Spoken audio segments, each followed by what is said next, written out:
Live. We're yeah, I mean Hey, YouTube.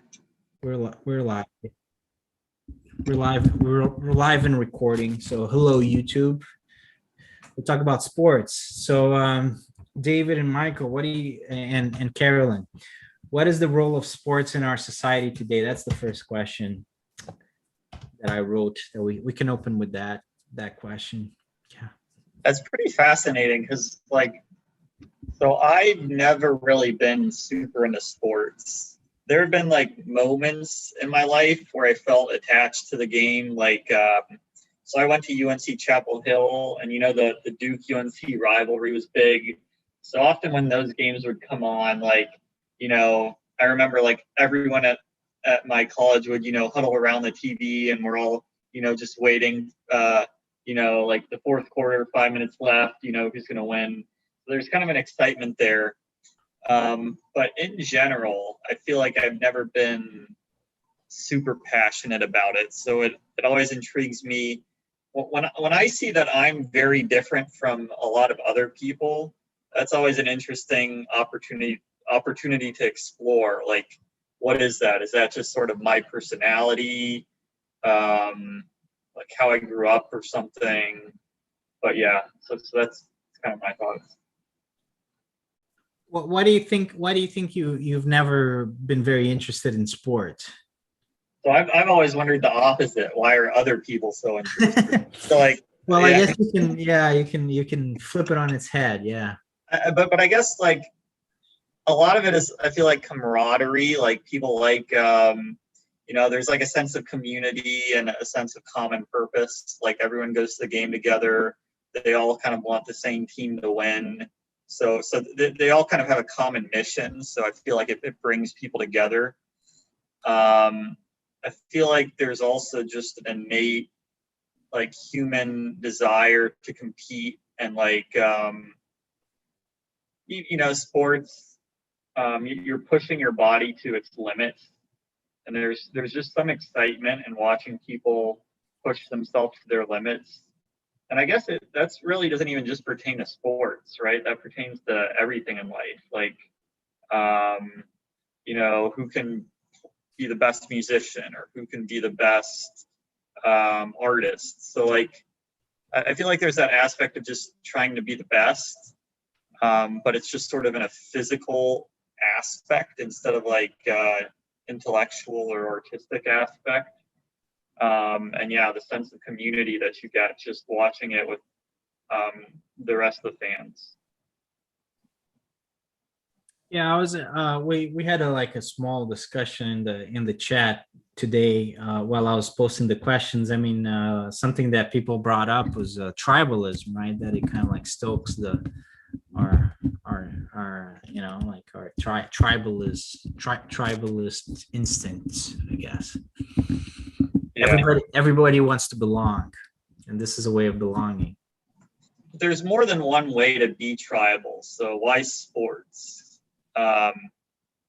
Well, something that someone pointed out is that, or maybe I pointed out in a way, but our discussion in any case led to the fact that sports and religion, politics, all these things that there's an element, not just these three things, but these are three examples of things that give people a sense of that they're part of a certain community, and sports can be one thing in society that gives you that sense that you're part of one community. Not everybody else, but you're part of this little tribe here, if you're a fan of, it can be, it can be anything. But if you're a fan of this sport team, you're part of that community, right? The community of fans of that sport team, and that's your tribe, right? Yeah. So, I guess a lot of it just has to do with a matter of identity. Like when you grew up, did your parents, did you watch a lot with your parents and friends? A lot of it's kind of circular. It's you're invested in that community because you were just always invested in your community because that's how you grew up and that's how it's always been, right? So I feel like a lot of what you're saying isn't necessarily particular to sports specifically. but really any sort of activity that you grow up doing, and you have like a lot of friends or a large group of people that are all into it. There's part of it. Yeah, I think sports in particular, like I said, there's a little bit there are elements of it. Sports are not religion, but there's an element of sports that overlaps with religion. Yeah. Just in the same way that sports are not politics. I mean, those are two different things, but there's an overlapping element, right? The fact that you might want to belong to a certain tribe, right? That's something that you find in politics, but that's also certainly something that you find in sports. So it kind of overlaps with different things. But there has to be something to the physical aspect of the game. It's like, because you can be tribal in an infinite number of ways, right? You could be tribal about the food you eat. You could be tribal about, I don't know, the TV shows you watch. So you could be tribal about an infinite number of things. So there has to be something about, I think, the physical aspect of sports. It's like you're competing, but in a very visual and transparent way. Yeah. I don't know. I think that side comes down to like the action of it, all the action involved. What about you, David? What are your thoughts? And are you a sports guy? Well, I play tennis regularly. In fact, 3 or 4 times a week.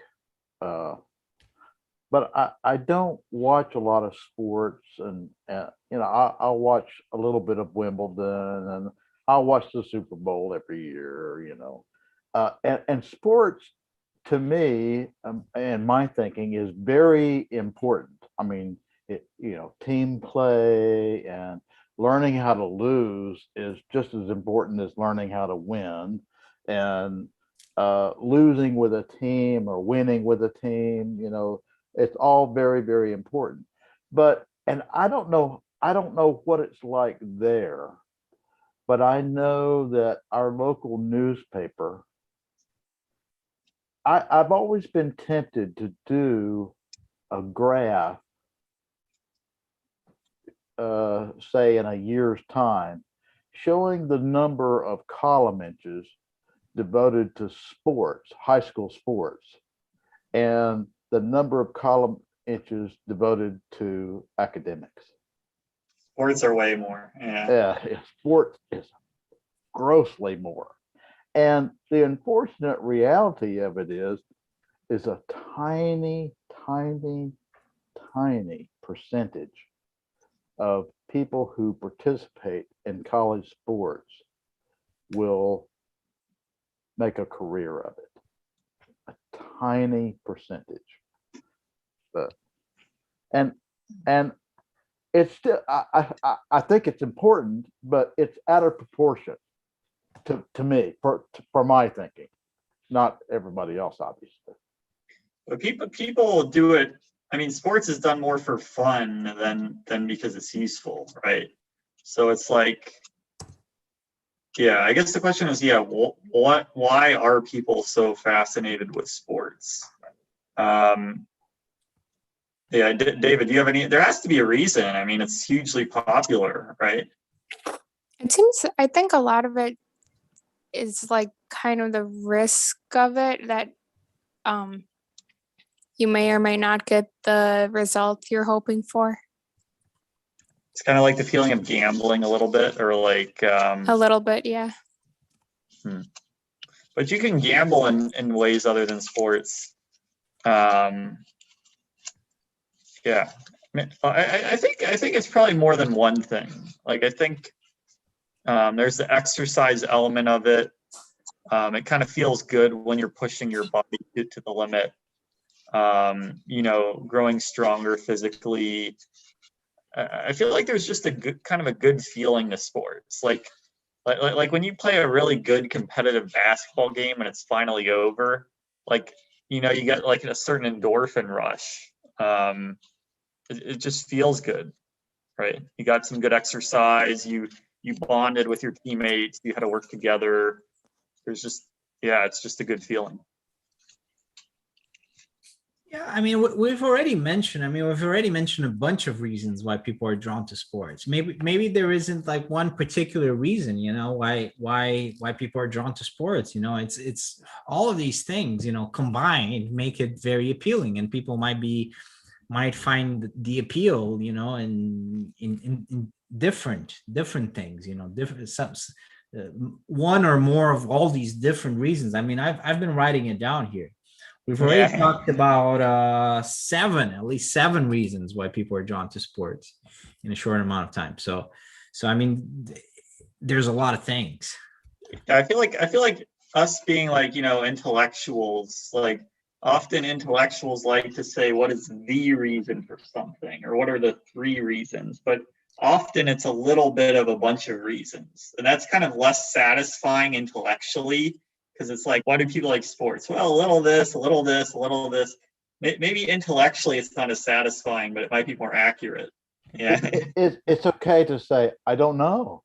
Yeah. Well, that's true, but it's not even about that. It's about the fact that in this case, I mean, there's not three reasons. There's a lot of them. There's a lot of Yeah. them that certainly we can say like which ones are the most important ones. But another thing, one answer that I have for your question, David, is that sports are a lot more fun than academics for most people. Most people are not really, that interested in reading about the academics of this high school or the other. They're more interested, and it's also more simple. Oh, No, who won the football game, right? So no, it's more no fun, doubt. more simple. So those are perhaps some of the reasons. Well, you can have academic competitions. You could, Like when I was in high school, there was science quiz bowl, you for could, but example. you could, but what do you think is going to sell more tickets? The high school football game or the math For, Olympics? for me, the math Olympic. But, I but I know, mean, I you get know. a nugget, so- That's why I'm bringing it up because I wanted to provoke you. Well, like But I find like the come on, spelling bee, like I find academic competitions and also chess, like personally, I find it way more fascinating. Like, all right. This is a philosophical question in itself, in a way, but it's something that I do like.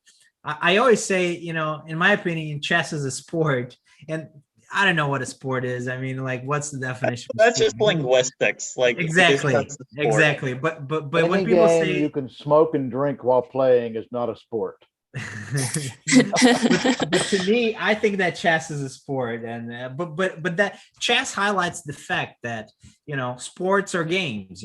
That's essentially what a sport is. It's a game, and while we're talking about sports, we can also talk about games. I think that's part of what we like about sports. We like games. People like games. There's something about the human psychology that we like games. Yeah, And 'cause, like sports you're are pushing. games. Usually you use your body. Chess you don't. And that's why some people say chess is not a sport, although I disagree. But essentially it's if we exclude chess, it's usually a game where you use your sport. I mean your sport, your body. I actually think sports uses more areas of the brain than chess does. So like, yeah, chess, you're using like a very specific logical analytical part of your brain, and you're kind of shutting off a lot of other parts. Whereas I feel like sports, you are still strategizing a lot, right? If you're like playing football, you have to decide: do I want to run? Do I want to pass? Like, what kind of play do I want to do? A screen play?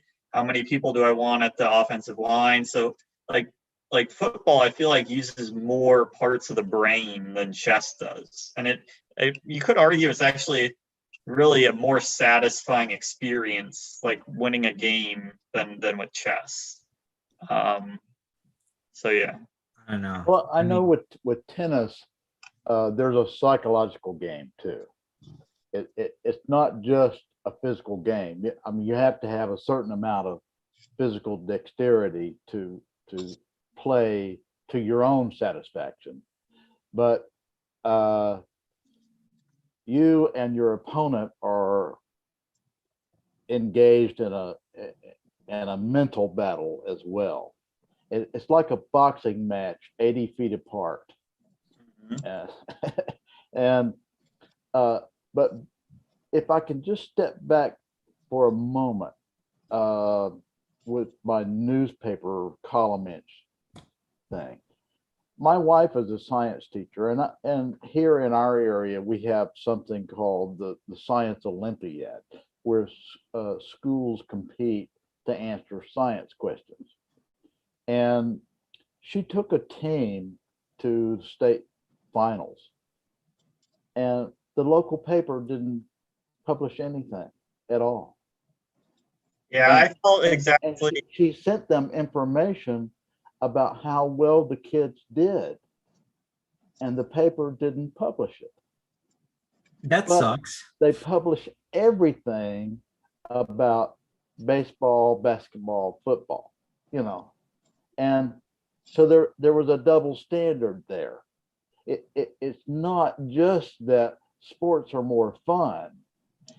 If part of the reason you're doing it is to teach the kids that are involved in it something, what are you teaching them if you don't even publish the state champions?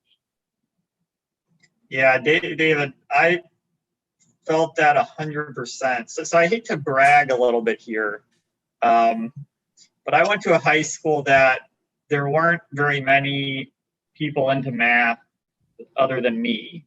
So there were a lot of other high schools that had like really dedicated math teams. They all had. But my high school, I was like probably the only one that was like really into competitions and stuff.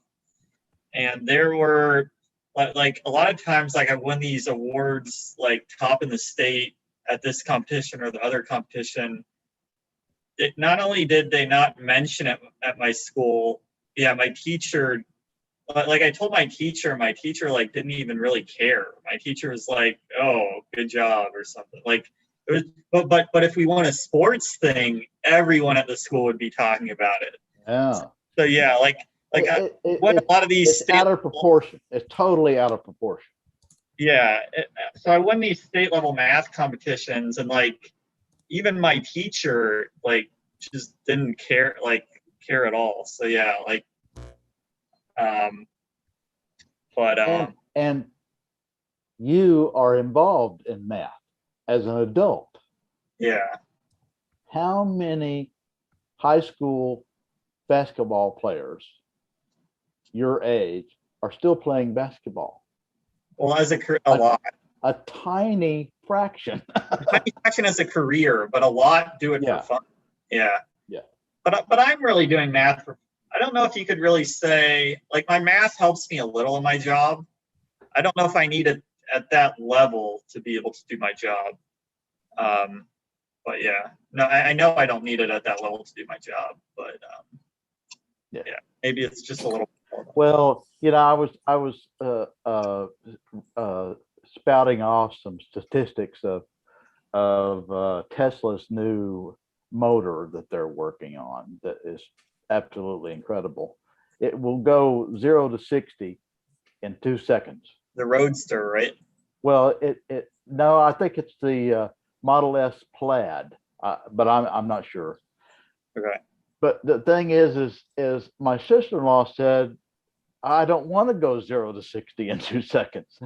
And my thing is that I don't either, but I'm very glad that exists because it creates competition in that arena and gives people something to strive for, Yeah, that reminds me. I saw a YouTube video where Elon Musk was teaching Jay Leno about his cars, and Elon Musk was telling Jay Leno that the glass on the windows was bulletproof. And then Jay Leno said, "Why the heck would anyone need bulletproof glass?" And then Elon Musk said, "You wouldn't want bulletproof glass? Isn't that awesome? Just bulletproof glass, right? That's the coolest thing ever, right?" And then Jay Leno's like, whatever. Yeah. But let's go back to that question. You know, Yeah. like if I think because you're kind of like raising an interesting question, which is the fact that if sports are kind of like overvalued, you know, overrated in society, if maybe we're getting priorities a little bit wrong here, and I don't know if overrated and out of proportion mean the same thing. They don't to me. Can In you other words, elaborate on that? well, it's not so much that sports are overrated, but the attention to sports is out of proportion to the purpose of a school. Yeah, but in other words, it's not that sports is still great, but our focus is in balance, maybe as balanced as it could be. Yeah. so we're talking. So yeah, I guess I was maybe I was asking a question that was a little bit broader, but we Yeah. can start by talking about the sports in schools and specifically, and that's a very American phenomenon. You know, that's something that, for example, I didn't grow up with, and I don't really think it exists in a different country. I think that's It uh does. what other country? Well, soccer in Europe is huge, even at the high school level. No, it's not. I mean, It's I grew not. no, I grew I up. thought it was. No, it's not at all. That's what I'm saying. For me, like you like it's hard. I wouldn't even understand. So just so you have an idea, I wouldn't even understand what you're talking about if it weren't for TV and movies. Well, and Really? I did teach in schools here for a while, so but I still didn't really I wasn't really involved with that stuff. So I still wouldn't understand it. I really understand because of movies and TV. No, because you don't have you do, yeah, it's not the same. You don't have like people can do sports, but it's not seen as something that really interests So, anyone other than the people so that are participating all of the fascination with soccer happens after outside school. outside of school. Yeah, Wow, I yeah, didn't know that. I yeah. stand corrected. Well, I mean, it's okay. I mean, it's natural for you to assume that. Yeah. I absolutely understand it. It makes sense. But that's kind of like what I'm pointing out, that it's that particular Pretty phenomenon. arrogant of me. No, I don't think it's arrogant. I think it's normal. You know, like you grew up in a certain situation, and you know, you would assume that something else is somewhat similar. And I now that you're saying that, I can see why you would think that. But it's actually not. It's different. Like sports, it's like you know, like in schools here in the United States, kids will do like plays, you know. That doesn't mean necessarily that, you know, it's that those school plays are not the same as Hollywood, right? You know what I mean? It's not a perfect analogy, but it's, you know, Hollywood is something distant. Same thing, for example, in Europe or South America, you know, you have sports in school that, you know, you play with your friends or you even play for the school or whatever, but then you have sports as, you know, the people that are famous, you know, and that you'll watch and you'll talk about it with friends, you know, but it's like two completely different worlds. I don't know if I'm making sense, but So I think you're saying it's not really like competitive soccer in schools. yeah, I mean, in a sense, yeah, it's not that competitive. It's only competitive for the people that are playing, essentially. But like, you know, you don't have like crazy parents getting involved, and you know, like high school football teams, you know, selling a bunch of tickets, and teachers and parents and the community going to games, and you know, writing about it. No, nobody cares. You know, what people will care about and talk about is you know, the professional league. Manchester United, or you know, professional clubs. Yeah, I guess so. So yeah, going back, so Bruno, you were talking about like, I guess I don't like looking down upon something or thinking that like we overdo it before we really understand why people do it to begin with. So it's like we mentioned a couple different reasons. Like we were saying, there's probably a bunch of different reasons why people like sports, right? We were saying we don't think it's really just any one reason, right? Yeah, I mean, there's certainly, yeah, we went through some of those. Yeah, there's a lot of reasons why people like sports. Yeah. Um, And like I was saying before, it's like people like games in general, you know, like people like games. I Yeah. enjoy games. Like, you know, when people get together, you know, a lot of the times they'll play a game, you know, like if you have people, you know, at night, say at night in the same house, what are you going to do? Right. I mean, one option, you talk, maybe you drink. Another option, maybe, you know, You these days, talk and drink. yeah, I mean, that's even better.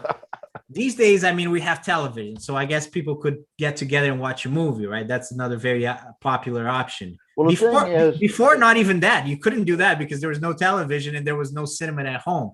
So it's, really, the options were either you talk and you drink, or basically you play a game, or, you know, people are not just gonna look at each other, you know, without doing anything.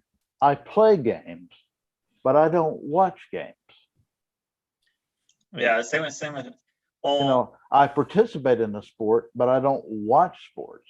I mean, you know, I watch a little bit of Wimbledon and I watch the Super Bowl, but it's not like every Sunday I'm glued to the set, you know, in the fall. Yeah. I think there's like a I think we also are missing a big part of it. There's like a heavy psychological element in sports, right? Like especially like, for example, like during the Super Bowl, you know, these aren't people just, you know, throwing a ball back and forth. These are people who are like even if the viewer isn't emotionally invested in the game, you can't deny that the players are very emotionally invested in the outcome, right? So at least for the players, it's a very emotional experience, right?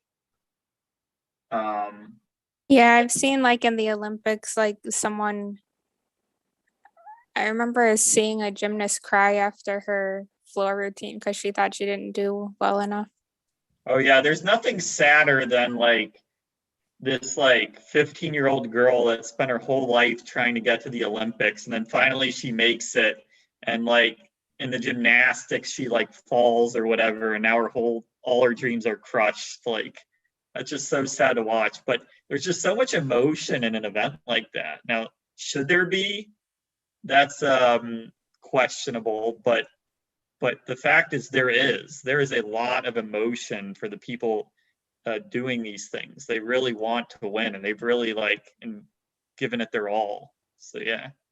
Well, you know, you're kind of like raising a question that is something that is on my mind as well, which is, but this is another subtopic. But I think you're raising that issue, which is like the relationship between sports and meaning, you know, and I could also say games and meaning, which would be probably, you know, but let's go with sports. So the interesting thing about sports is that life is very complicated, but sports are not. You know, in life you can go anywhere. I mean, it's kind of like an all over the place thing, you know, but games will actually give you the instructions to how to play the game.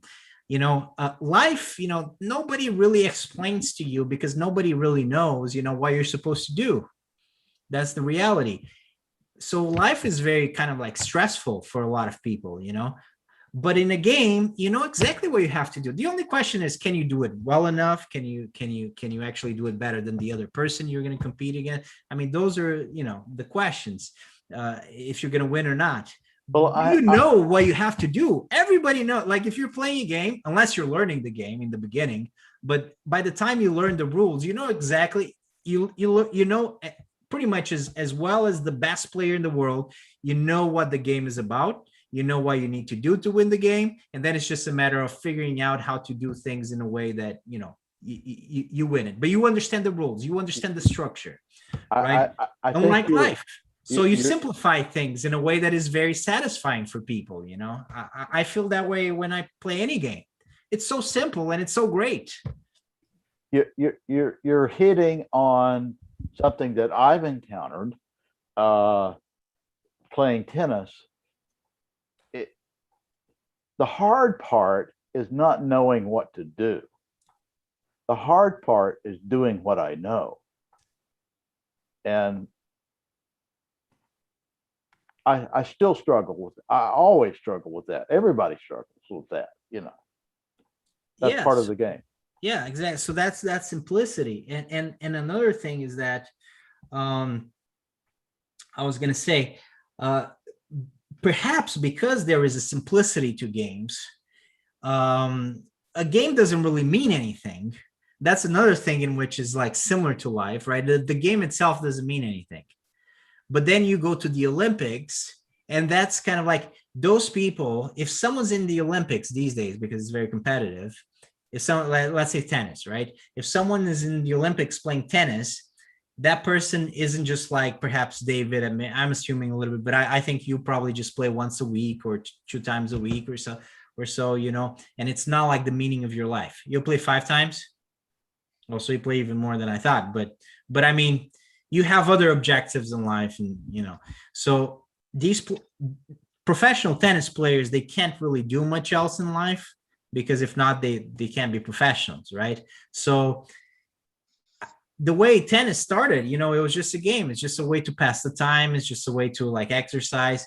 But then someone that dedicates his or her life to tennis, they're attributing a lot of meaning to this game, you know, and it becomes something almost metaphysical. And that's another thing about sports that is interesting, and something that people are drawn to, is that they attribute a lot of meaning to something that by itself doesn't have any meaning. Like if you win a soccer match, it doesn't really, you know, mean much. But if you attribute like a lot of importance to it, you know, when Brazil lost in 1950, Brazil played its first final of a World Cup, 1950. There were 250,000 people in the stands. Brazil played at home in the Maracanã in Rio. 250,000 people went to the stadium to watch Brazil play Uruguay. And it was going to be the first time that Brazil would become like the world champions. Brazil lost. They didn't become world champions. Uruguay became world champions. And there were tens of people that committed suicide that same day because Brazil lost. Brazil lost a soccer game that they were watching, perhaps not even in the stands. Like imagine well, it's crazy, but it's complete truth. True. You can look it up. Reality. Yeah, that's reality. Absolutely. I'm not making it up. You can look it up on the internet. Imagine the kind of and everything's true on the internet. Well, yeah, look it up in a newspaper. But look, I mean, they are attributing meaning to something that in itself doesn't have any meaning, right? So that's like something that is interesting about sports, is like the kinds of meaning that people put into these things. I think I understand what you're saying, but at the same time, I would be curious for you to say to Rafa Nadal that the French Open doesn't mean anything, or to Roger Federer. It's not that it doesn't mean anything. It's that it doesn't really mean anything by itself. You know, they attribute the meaning, and the fans attribute the meaning, right?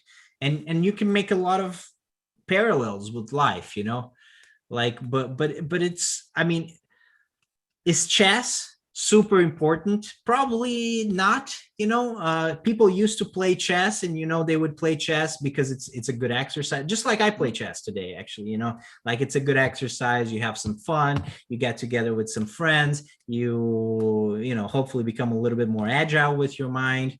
Back in the Middle Ages, when they had the sport or the game, you know, it was actually useful for aristocrats, who are actually usually the people that play the game, you know, because a lot of them would go on to sometimes lead whole armies, or more often probably I don't believe it really helps leading an army, but no, but they believe that, though. They believe that. Yeah, I mean, it was a wildly held belief that, you know, it would help you with military thinking. That's one of the reasons why, you know, they played it.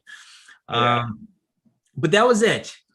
Now and that was probably the most, you know, the most consequential thing. But for the most part, it was just like a game, right? Nowadays, you know, compare that to Bobby Fischer. For Bobby Fischer, chess was life. Yeah. That was the meaning of his life. Well, then he started to hate it at the end of his life. I know, because maybe because he figured out that, you can't give that much importance to a game. But look at how that's what's kind of like I'm pointing out is that the game itself, chess, is not like I guess it's not supposed to give sense to your life, right? But if you attribute that meaning to it, then it does. I think there's one key difference with sports that I just thought of as you were speaking. So both sports and chess are very psychological battles, right? And people like watching that. People like a real emotional, like draining psychological battle. It's something about that is fun to watch, is exciting to watch, right? The difference is, so with sports, you're really seeing the psychological battle in action. Like, you've got the defensive line, right? They're all trying to get the quarterback and they're trying to tackle him. You got the offensive line trying to, blockade the quarterback. You got the quarterback trying to scramble out of the pocket, like you really see that psychological action in real time. You know what I mean? It's very visual. Whereas chess is also a very psychological game, but you can't really see, and I might question this, but the way most people think about it, with chess, you just see two people looking at a board, right? In their brain, there's all this, fear, anxiety, excitement in their brain, but what you see visually is just two people staring at a board, right? So it's very different in that respect. Sometimes you can see, like, when one player makes a move that the other doesn't expect, they might, like, their eyebrows might go up. You're like, oh, I know they didn't expect that. Or like, I find that fascinating. Like, you see some of it in the Queen's Gambit. I don't know if, David, you watched the TV show The Queen's Gambit. Yeah. But like when a player makes a move the other doesn't expect, you can see it on their face. And that's like I find that pretty fascinating. But not the same as sports where it's like really vivid. You can see that battle. Yeah. Well, the thing is, if when I play tennis, I don't know about other people, but when I play tennis, if my opponent does something that upsets me, I try not to let it show on my face. Yeah, you try to hide it. Yeah. And that's part of the game. A poker face is just as valuable playing tennis as it is playing cards. Interesting. Yeah. It's a very mental game, tennis. Oh, yeah. Very mental game. Yeah, I think a lot of sports, a lot of the meaning people attribute to sports is in that psychological battle. Or like, especially like if you have like an intense rivalry, especially when the teams like really don't like each other. Because like I went to UNC Chapel Hill and there was a big rivalry against Duke. And a lot of times rivalries you think are just, silly, friendly rivalries. But there were a lot of people at my school that really didn't like Duke. They thought Duke was snobby, that the kids were rich and stuck up, and they just really didn't like Duke. And so, like, when you have like a real rival, I'm rich and stuck up, and I didn't go to Duke. I personally couldn't care less. My roommates would hate me if I said this, but I was not super invested in the rivalry. But some people really were, and so that kind of psychological battle, I think, is what people really like about it, and how you can see it in action. Like it's not just like chess where you can't really see it. You can vividly see the battle. So, yeah. Well, I think part of that is it shows us, it teaches us a lot. Like that kind of a situation teaches us a lot about people and about politics, communities. Because why do they hate Duke? They probably don't really hate Duke. Yeah. Hating Duke is a function of they need to find a common enemy so they can belong to the same community. Like, it doesn't really mean much to be part of a community if there's no opponent, if there's no enemy, right? I mean, we often need a common enemy in order to be a community. That's why nationalism usually comes from wars. You know, there was no really such thing as friends before the 100 Years' War, you know. But when the English are, you know, trying to take over for, I think it was more than 100 years, even though it's called 100 Years' War, you develop a sense of community, right? That's, you know, and then you create a country out of that. Same thing for your football game, you know, like why do people hate Duke? Probably because they need a common enemy so they can all feel part of the same community and bond. And I think, you know, that's exactly the same process as, like I said, you know, it can be the 100 Years' War, or it can be, you know, any modern war. It doesn't need to be medieval war. In fact, you know, like, well, there are plenty of examples, World War II and so on and so forth, you know, but that's the process. That's the tribalist process. Yeah. Find a common enemy that is not you, and you find your commonalities with other people, and you figure out you're part of the same community, and you bond over how much you hate the other ones. Okay, question. Mm-hmm. If someone wins a game, a tough rivalry type game, you know, whether it's a team or individuals or chess or baseball, it doesn't matter. If they win the game, in so doing, they exhibit advanced physical prowess that's more advanced than the other. And in the case of chess, it's mental prowess. But do people confuse that success with thinking the person is a better person? And how does that differ from the concept of might makes right? Well, I don't know about the second one. The first one, absolutely. And in fact, I just watched the trailer for a documentary for Naomi Osaka, who you probably know her, David, because I've heard of it. Yeah. Well, she's one of the, say, like, top 3 tennis players in the world for women, female tennis players. She's actually a Brit. She's American. Well, she plays for, it's complicated. She plays for Japan.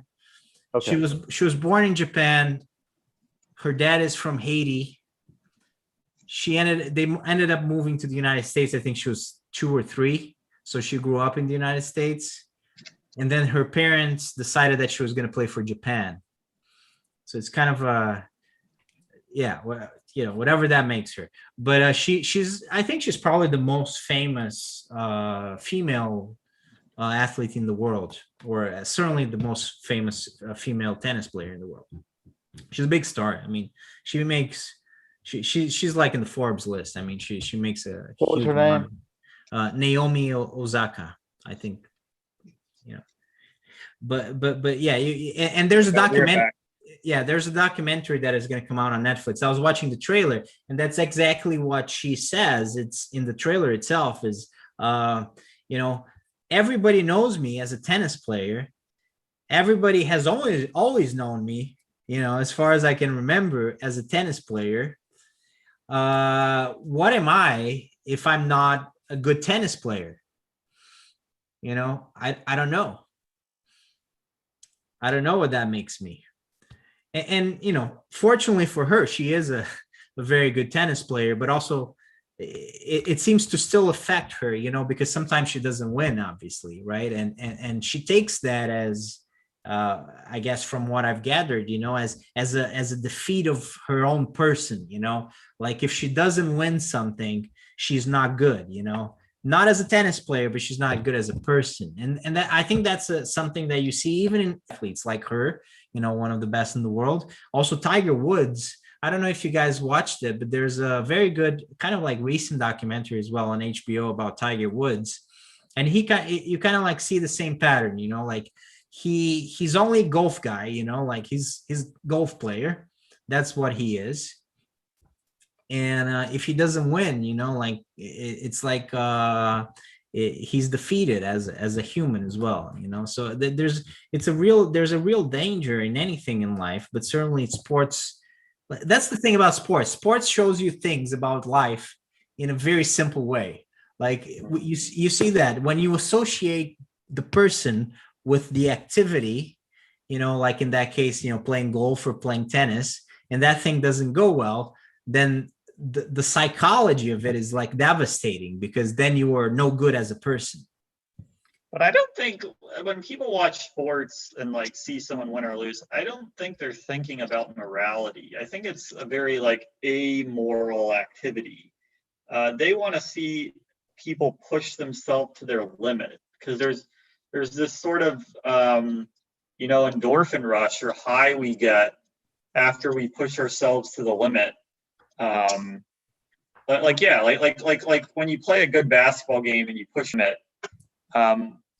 whether you win or lose, I feel like there's still like just an endorphin rush that we get when we feel like we gave it our all. And I feel like that's what people are looking at when they watch sports, not morality, really. Well, I was talking about the psychology of the people that are playing the sport, like in this case. Yeah, maybe they feel bad.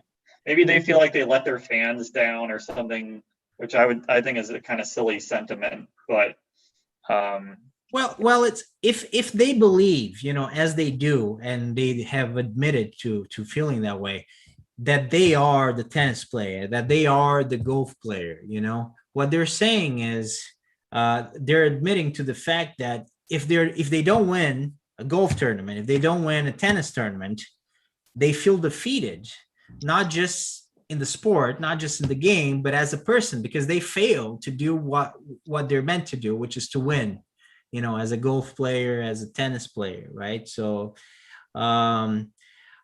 but I mean, you could apply, I feel that you could apply the same thing to life, to a lot of things in life. If someone identifies himself with being, you are valuable because, for example, you are rich. The moment you stop being rich, you stop being valuable. That's one example. There are many. Yeah, I don't think it's meant, like, I don't think they feel they're a worse person in like a good versus bad way. But yeah, I see what you're saying. Like, your identity can really get tied into that. I don't think it's so much morality that they feel. I think it's just less confident in themselves and their abilities. It's kind of like, they don't feel like they're immoral in like a good versus evil sense. They feel less confident in them. They feel like, just less confident in their abilities, which I feel like is a little different. But yeah. Well, it raises some existential questions. Yeah.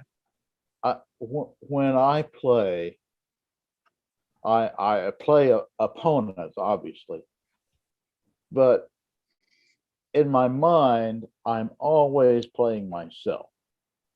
I'm playing to try to improve how I perform, regardless of the opponent.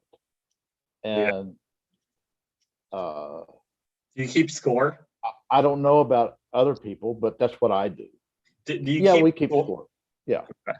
I feel like that changes things a lot. Like if you play tennis and you're just trying to beat the other person, but you're not tracking each point, then that's different from when you're like, Well, that is a major difference between tennis and any kind of team sport. There's no getting ahead and running out the clock. Okay. Yeah. You have to win every single point. And you're not going to win unless you win more points than the other person, no matter what. You can be 1 point away from winning and still lose, and I've seen that happen many times. Yeah. But yeah, it's interesting, Bruno, talking about the existential questions, like when your identity is so wrapped up in what you're doing. And obviously, that's not just sports. Like you said, that's like everything in life. But like when you identify like so closely with your profession and then you're not successful at it, like how that impacts you psychologically.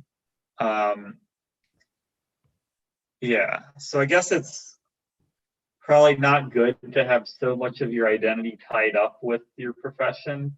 But I feel like at the same time, that's kind of what makes it exciting. Like let's say you were watching the Super Bowl and the players were like, I really want to win this game, but even if I lose, it's not the end of the world. Like part of the reason why people like watching it is because it seems like that is the only thing that matters to those players. Like they gotta win this, it's do or die, right? Well, hey, at that level, even if I lose, I get $1 million. Yeah. But obviously they're not thinking that way. Like They're not thinking that way because they already have the $1 million in that case, yeah. and it's like what I was saying, it's the meaning that they attribute to it, like for example, there's the example of Lionel Messi, which you guys don't follow soccer, but Lionel Messi is the greatest player in the world, one of the greatest of all time. And the problem with Lionel Messi is that he has never won anything with Argentina, except for the Olympic Games, which in soccer is not considered a big thing. So essentially, he's never won anything with Argentina. And people keep throwing this at his face, and this guy's like the best, the best in the world. He's been the best in the world for 10 years. People keep throwing this at, in his face, like, yeah, you haven't won anything with Argentina, You've won all these things with Barcelona, which is his club, but he's never won a big tournament with his country. And I mean, Lionel Messi makes $100 million a year. He couldn't care less about money at this point. He could he could burn, millions of dollars, just for the fun of it, like Joker in, The Dark Knight. It wouldn't really even affect his bank account at this point. But you see when he plays for Argentina, it's not even like when he plays for Barcelona, like you can see that this guy is tortured by the notion that he has never won anything for Argentina, and he's reached 4 finals. He's lost all of them. I'm sure he'll live. I'm sure he'll have a good life and all that. But if he can't win anything with Argentina, and he's now like 34, like it's getting to the end. Like it means something. That's so encouraging, Bruno. Well, no, I mean it's the reality of it. I mean, the thing is, tomorrow he has the final of the Copa America, which is the South American / Pan American Championship, and Argentina plays Brazil in the final. So it's a big game.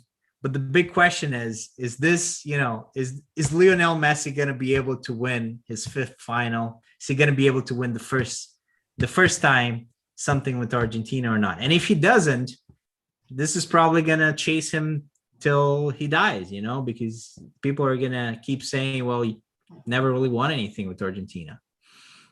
Yeah, and I mean, you can't really play sports without being somewhat emotionally invested. It's very hard to play a game that intensely and say, I'm doing this crazy athletic feat, but if it doesn't work out, whatever. Like you can't do that psychologically, right? So it's, and also like something like soccer, like I think there's something about that it shows is about meaning as well, is that meaning comes from the collective of people, not just like the meaning you attribute to something, but the meaning that the collective attributes to something. Like nobody really cares if someone wins a volleyball game, even in the Olympics, like the people that are playing, yes, they care, obviously, it might even define them, like we're saying about, but not, the country is not gonna really be talking about it all that much, right? Unless it's a volleyball crazy country. I don't know if there are any countries like that. I don't think so. But look, in 1994, the goalkeeper of Colombia, I think it was the goalkeeper, or maybe it was the center back. I think it was the goalkeeper. He made a terrible mistake. Colombia lost a game of football. I think it might have been against England or some other team. Essentially, they got kicked out of the tournament, 1994 World Cup. A couple of days later, he's assassinated. He got killed. He goes back to Colombia. They kill him on the street like a dog. You know, that's how much the community cares. You know, it's not just anything, you know, it's like there is a real pressure of the community. Or Messi, you know, like when he goes back to Argentina, like the community is upset with him. And in fact, you know, they're very mean to him in Argentina because they're upset that he's never won anything, that the country has never won anything. And they feel that the thing with Argentina is that soccer is very important for their identity. And Messi has the bad luck of basically the last time Argentina had the best player in the world, they won the World Cup and he was the big star in the World Cup. And that is like Argentina's biggest moment. And now they want that again. And you know, so there is a real pressure of the community in sports, just like, you know, like in high school football, it's a different level, but you know, it's different. Like I was saying, you know, or you know, like if you play a soccer game in Europe and in high school, nobody cares, you know, probably not even your parents. But if you play a high school football game and it's the final of the state championship in Texas, the community does care, you know, so that has a different kind of like effect on the players, that has a different kind of effect on everybody. Yeah, maybe I almost feel like you need to be somewhat invested if you're going to play at that high of a level. But yeah, maybe we should be asking the question as a society, like, should we be that invested in those kind of things? Like, probably, I would say probably not, right? But yeah, it's kind of interesting. Like, when I watch, like, sometimes I'll actually watch a chess game live. Like, I'll watch, like, they'll have it up on the internet. They'll say this grandmaster made this move, the opponent made this move, and they'll show it, and I'll watch it, you know, as it's going. And I don't like it when either player messes up. I want to see like what the best moves are. But if either player makes a move or they just outright lose a piece or it was just a bad move, which doesn't happen super often at a really high level. But when it does happen, I don't like to see that. I want to see them both play their best. You know what I mean? Yeah. Whereas like sports is like a different thing. It's like you just want to crush the opposite. Documentary, maybe, you know, I recommend it. I mean, it's interesting. Carolyn, you have barely spoken, and you're a female, so maybe this is Oh boy. You know, this is a good opportunity for you to get into the conversation. I mean, what do you think about that? Like, have you watched that documentary about the national women's team in soccer in the U.S.? No, and before you posted the discussion questions in the chat this morning, I didn't even know there was a discrepancy. Mm-hmm. Well, actually, yeah. I mean, yeah, male athletes get paid way more. At least in certain sport, like. Yeah, in basketball, it's not even close. But yeah, I think there's so. Well, let me just say what the issue is about, like in the documentary. But we can also have the general conversation, right? Should females and males be getting about the same? And basically, the documentary is about these women in the U.S. men's national soccer team. It's a long name. No, U.S. women's national soccer team, and basically they're saying, you know, they do the same job as the males, which is play for the U.S. national soccer team, but they're getting paid less for what they do, right? And so by the same organization, I think this is by the same organization. So they're saying, well, this is the situation. We do the same job, we get paid less for doing the same job, and they're portraying this as, you know, this is a symbol of what goes on in society in the United States and really across the world, that women get paid less for doing the same job as men. I mean, this is their argument. But this is, and it gets complicated. Actually, the actual reality of it gets a little bit complicated. But there's no point. You guys haven't even seen that particular document, so there's no point about talking about the intricacies. But perhaps we can talk a little bit about the notion of, should female athletes get paid about as much as the males? I mean, I can't think of a reason why not.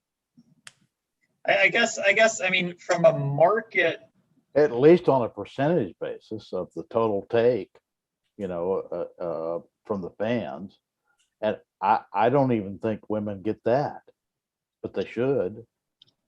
I guess the question is, should your, because there's a question of, I think I've read something similar in the past, and so the men are going to bring in, or probably, this is just my assumption, but the men are probably going to bring in a lot more revenue for the team, for the league, than the women, right?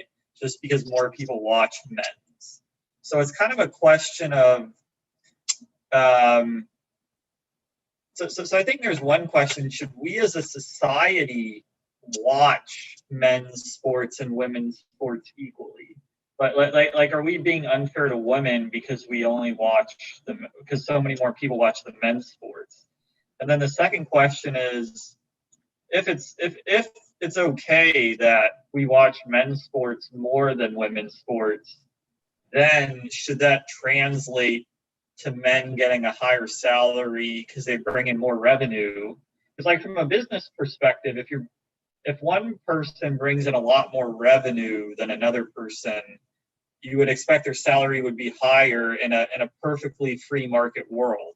So do we want that, or do we want not the free market, but do we want some rule in place to make it more equal? So I think that's kind of my questions. But yeah. No, I think you put it very well, Michael. I think those are really true, very pertinent questions. Maybe we can start, just for the sake of simplicity and being clear. The first one, what, I guess, how did you put it? How should we be watching? Are we unfair to women because we watch men's sports so much more than we watch women's sports? Well, I think it's an endeavor of persuasion, not of legislation. In other words, we shouldn't make a rule that you have to watch just as much women's sports as you do men's sport. We should persuade people at large that. So then that's the question. But do you think that we as a society should watch the two equally? Of course. Yeah. I mean, but I imagine a lot of people disagree with me. Well, I kind of disagree with you, not dramatically, but I do think that, ultimately people should watch whatever they want, right? I mean, that's kind of like my base thought, my base belief there. So really, in from my point of view, really the question is, why are the women not really watching women's sports? And that is kind of like my question there, because I think it's kind of like normal for the men to watch male sports more, and that is in fact what happens. Yeah, I guess, we could just start with the fact, I mean, more men watch sports than women, so we're okay with that. I'm guessing, I'm making assumptions here, but I mean, in general, more men watch sports than women. I don't know if that's just biological or cultural, or whether that's good or bad, but I guess that's a fact. More men watch sports than women, right? Yeah, that's I think that it's fair to say that that's a fact. Yeah. And then if that's true, should men watch both men's and women's the same, or should men be, should we be okay if men watch men's sports more? So yeah. Well, there's a moral question there, right? And then there's another question, which is another different dimension of the question, is more sociological, I guess. The moral question, I don't think we should force anybody to necessarily what I don't think we should be in the business of forcing men, Forcing it. Yeah. yeah, to watch, female sports, like what is the But yeah, not a rationale question behind of it, right? not a question of like forcing or but do you think they should? Like kind of like what David said, like a matter of legislation versus persuasion. Like, do you think men should watch both equally, or if men like watching men more, do you think that's just okay? Well, let me put the example that let me present the example of the soccer teams, right? Really, the men, so male football, male soccer really has a tradition that female soccer doesn't, for one reason or another. But that's really what men have been watching for 100+ years or 200 years, and that's why the sport is so big. It's not big because it started yesterday or 10 years ago. I mean, it's been going on at least since professionally, at least since the end of the 19th century or whatever. It's a long time. And so that's male soccer, male football, that people have been watching. So for you to tell all those fans, like for example myself, but everybody, that they're so invested and they know and they've been watching all their lives, these male soccer players, and for you to tell people, well, you should really watch the women play just as much as the men. You know what I mean? It's a little bit awkward, because you're not invested. I don't think that's very persuasive. Well, it's not very persuasive, right? I mean, because it's not your thing. It's not really what you watch. It's not really what you know. It's not really what you grew up with. It's essentially it's pretty much a different sport. I mean, that's what it is. All right, just for clarity, help me understand, because I don't watch sports, so naturally I don't understand. But help me understand how what you are driving at is different from the statement, well, that's the way we've always done it. Well, I'm trying to figure this out, right? But I'm trying to kind of like point out to the fact that it's difficult. I think ultimately it's a matter of tradition and history, and the fact that if women's sports are to have the same impact, ultimately women have to watch these sports, right? Why? Maybe men could watch women's sports. No, I mean, to some extent, yes, but they're not going to give it the same importance, that they're not going to spend as much time, as much energy. They're not going to be as invested, just because it's not what it's not what they do. Why not? Why not? Is it just because they identify with men more? Yeah, I guess it could be, but it's also the fact, the tradition behind it. It's the history, like you were saying before. You grew up watching something. Like why do people care about, say, the Lakers and not some, like I'm not a big basketball fan, so but let's say a second-rate basketball team, maybe not even in the NBA, in the lower league. Why are the Lakers more important? Right? Because that's not just tradition. That's not just a tradition. That's because part of it is actually much. Like the New York Yankees don't have the same following as a minor league team in Nebraska, But they're way better. Yeah. Yeah, but it's also a matter of the tradition of the club. Yeah. How many generations grew up watching the New York Yankees? That's what, like, big teams, big sports teams, just like big sports. I mean, they're not, you don't build them in 1 week, right, or 1 year. These are usually, or maybe you should. I guess, but you could move more in that. I guess I feel like you have to be careful when using the tradition argument, because if the tradition is something that's unfair, then the tradition should be like it might not be changed overnight, but if you have a tradition that's been unfair historically, then you should work at changing the tradition. It won't happen right away, but you should work at it, right? Yes, I mean it's a complicated question. I think ultimately it's a complicated question. I would say maybe you can try to promote both things kind of like in the same way and give people the choice, but ultimately, you know, you're not going to be able to force people to watch something they don't want to watch. Yeah, That's I not guess, really but how society can work, really. it won't change on it. But like, I guess you could imagine hypothetically, like you could imagine in your mind, let's say a world where in 30 years they're much more equal, right? So right now they're clearly not at all equal, right? And people clearly have a preference. But you could imagine 30, it's possible to conceive that in like 30, 40 years they could be closer, right?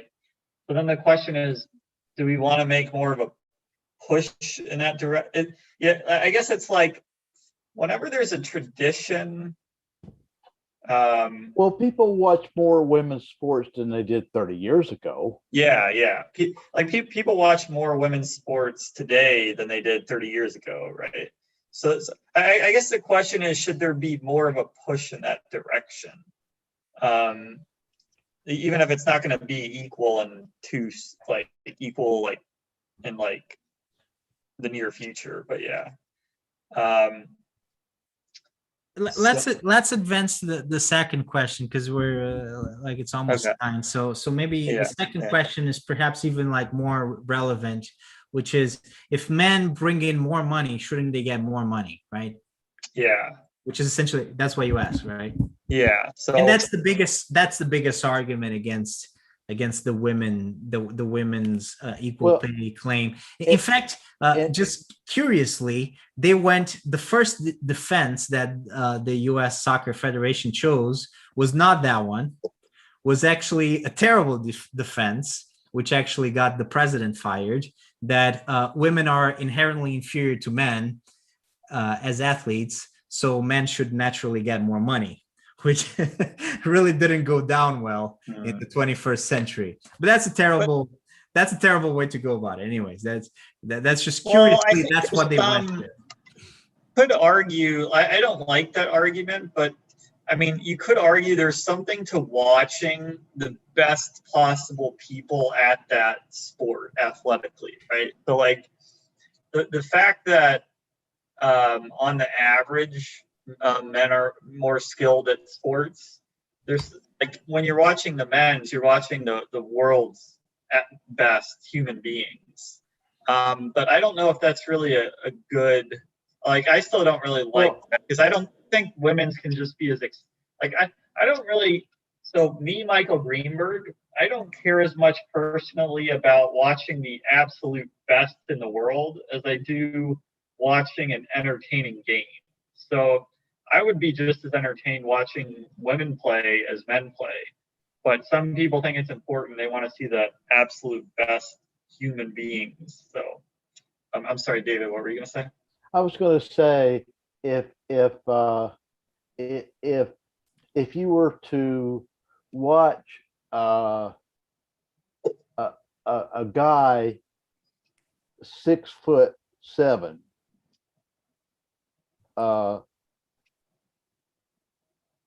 beat a person that's 5'2" at basketball, is that really an accomplishment? No. It's not. Yeah, I think that argument, Michael. I don't think that's a strong argument. I mean, I understand. I think that you've been skillful in the way you presented it. Like that's a better version. That's a better way of presenting it than the U.S. Soccer Federation, for example. I still don't think that's a very strong argument, though. I mean, it's like what David said, or I would say people that watch like martial arts, for example, that's like a pretty weak argument because like. I'm not going to say, well, I just want to watch heavyweights and not lightweights because they're bigger and stronger, like it doesn't, and saying like, well, heavyweights deserve to get paid more. I don't know. That's a pretty weak argument. But in my I think, opinion. I think I might know why. So I think the revenue argument is the real argument. I think the league might have. Yes, I would agree. I think that's a much stronger argument. Yeah. Well, I think the league might have. and it's my understanding, and I could be wrong because I haven't looked it up, I haven't studied, but I did hear at one point that the women's soccer team is not just not paid the same as men. They're not paid the same percentage of the take as men. And Of the revenue, you mean? yeah, that concerns me. I don't think that's right. Yeah, I don't. So if that's true, I think that is not right. I've heard people say the reverse, that as like as a percentage of the revenue brought in, women make more. But I don't know if what you're saying is true, then I think that's not right. That probably is unfair.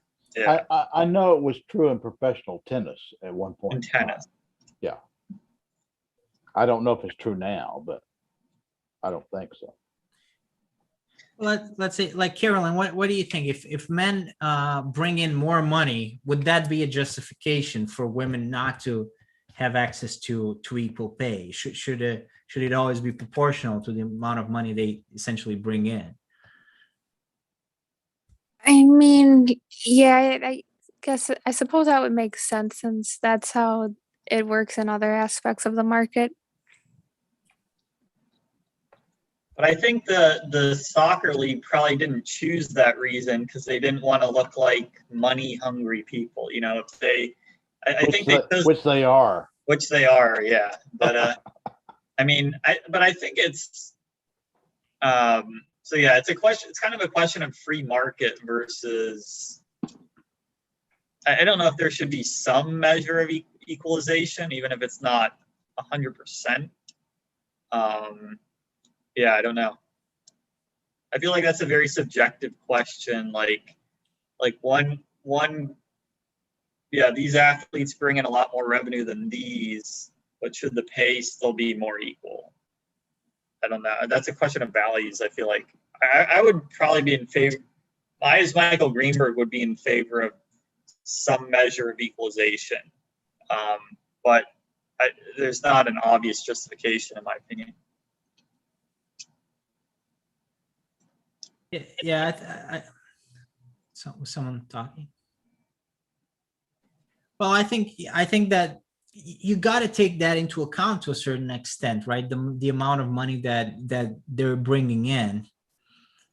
But yeah, you also have to try not to discriminate against people just because of their gender, and there really should be a balance there. Yeah. But I mean in particular this case, I mean, it's kind of complicated because it has lots of intricacies, and I feel that we would need to kind of like look into those intricacies to come up with like an accurate assessment. So that's why I'm trying to do it more about the general idea. In the outcome was that the lawsuit, I believe, was dismissed for the most part. The equal pay, they were told, yeah, that shouldn't be the case by the judge. So that did it not even go to court? Like, was it dismissed by the judge, or it went to court and then? Yeah, no, I think it was dismissed by the judge. It didn't even reach the jury. Interesting. Yeah. Then these questions are so hard. Like, it's hard to have an argument that doesn't rest on some kind of subjective value system for these questions, because you can generalize the argument to just when should we stick with the free market and when should we have equalization measure or some measure of equalization, and that can apply to anything really. So I think when there's like clear discrimination, like I think just from a Michael Greenberg perspective, I think there should be like some legislation against discrimination in pay. Like if a worker of one race is making less than another, and often that's like really, really hard to prove that race is the reason why. But if you have really clear justification, which is really rare and really hard to get, and that's unfortunate because probably there is more discrimination than there is than it's easy to find evidence for. But if you really can find evidence for it, then I think it's good that such a law exists to prevent that discrimination. And I understand what you're saying, and we are about to have another factor enter into this. There is, we've all heard there's an effort to encourage the federal government to raise the minimum wage to $15 an hour. And as I understand it, McDonald's is already testing an automated kitchen. You mentioned this like 4 times, but you can mention it again. I'm sorry. Good. But what that means is that the return on investment is being shortened for McDonald's. Yeah. And if you raise the minimum wage to $15, that makes it even shorter. But what do I know?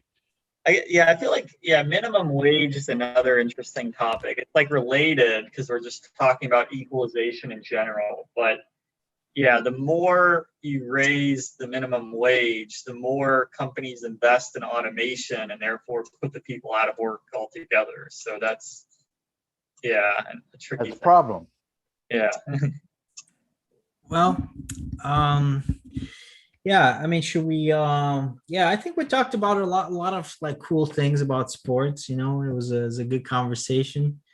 We talked a lot about different issues. I mean, there's surprisingly a lot to talk about when you talk about sports and try to get into these issues that it raises.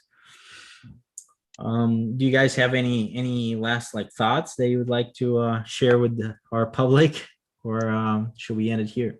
Were there other questions that we didn't touch upon? So I know there were like 7 of them, right? 6 or 7. Yeah, no, I mean we kind of like covered the main aspects of it, I think.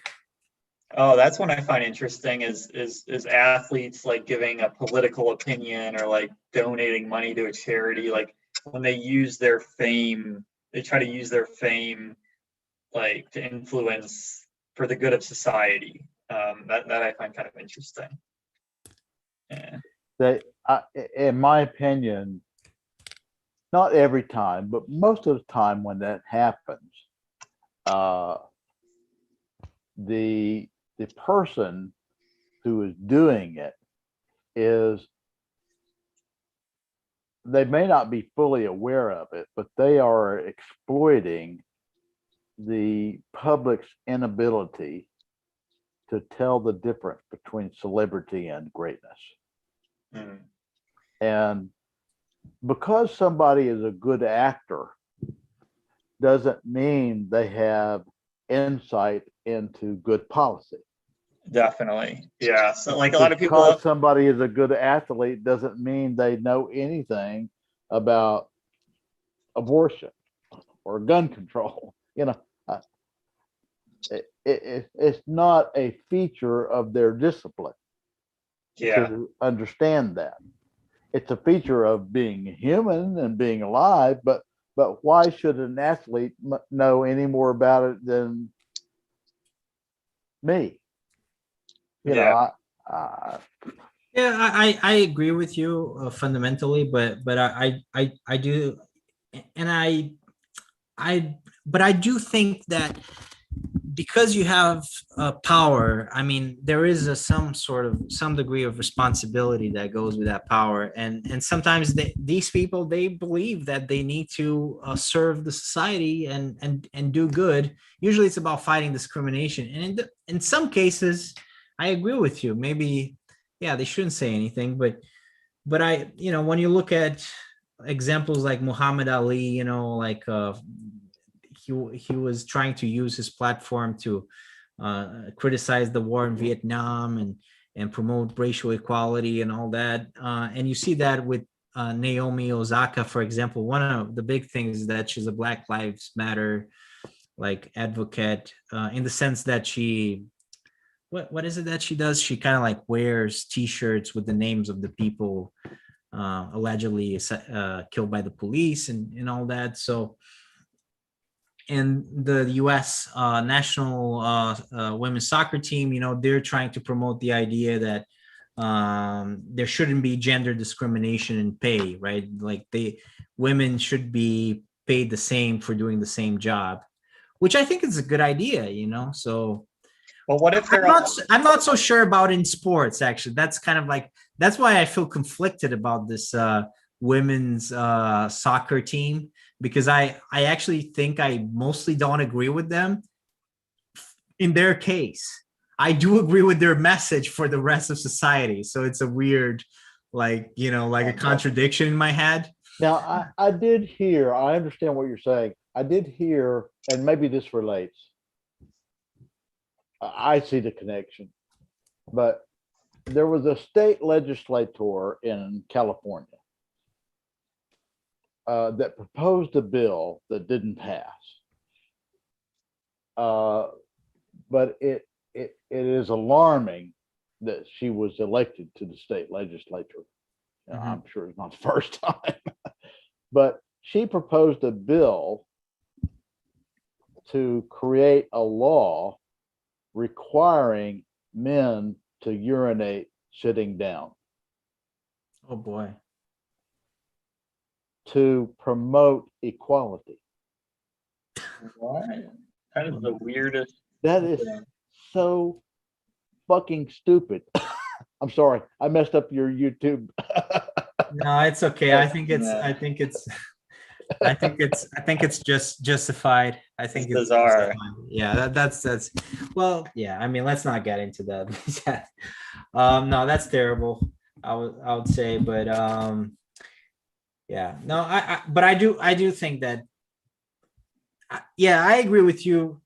People should understand that these are not policymakers; these are athletes. But look, if I were an athlete and I had a big platform, I would probably try to use it, not necessarily for politics, but if I see some form of discrimination, something that is important to me, I would try to I'm not saying about it. that they shouldn't offer up an opinion or say anything, and I'm not even saying that they shouldn't use their celebrity to bring attention to a particular issue. What I'm suggesting is that we shouldn't attribute more disproportionately to a political opinion of somebody because they're a celebrity. Yes, I agree. Yeah, it's like Bruno. So they could use their status, like if every athlete used it to be on the right side of I don't know what's good, then we would all be for it, because it's on the like the opinion is a good opinion. But inevitably, the opinions of athletes are just as wrong as the average human being, right? So like what David is, or right, yeah, they're just as right or wrong as the average human being. They're not more right than the average human being. So David is saying if an athlete's opinion is no more right than an average human, should we give it more weight? And then the question is, whose opinion is more right than the average human? So like mine. I don't know. Maybe in matters of economics, we could say economists, their opinion would be more right than the average. In matters of in matters of a virus, we could say Fauci's opinion is more right than the average human. Hopefully, we would hope. But I think I feel very confident in that. But well, I mean, yeah, I mean, that's kind of an obvious one. Yeah. If not, I mean, he's a big fraud. Yeah. I mean, there's no other way about it. Yeah. Anyways, let's wrap it up, guys. It was a good discussion. I think we touched on some good things, some interesting aspects of it. I don't think any of us are qualified to talk about sports. Yeah. Yeah. I don't know. Bruno knows a little bit more than me, but But as a spectator, Well, do you I mean, play anything? I think we talked about the issues, issues surrounding sports. I mean, if we're talking about like the technicalities of some sporting technique, I mean, yeah, I would rather ask a professional athlete, but I think these issues are more about the nature of sports and society. But there's different aspects of sports. So there's actually being able to be good at playing the game, which none of us are good at. Then you might not be good at playing it, but you might be good at strategizing. So you might be a good head coach. Like you could have so a lot of head coaches have played the sport before, but a lot of them have not. So you could be good at the strategy element of it without being able to play the sport at all. Then there's the next thing. You could not be good at the sport, not really know the strategy very well, but you could be good at the philosophy side of it. So yeah, maybe that's us.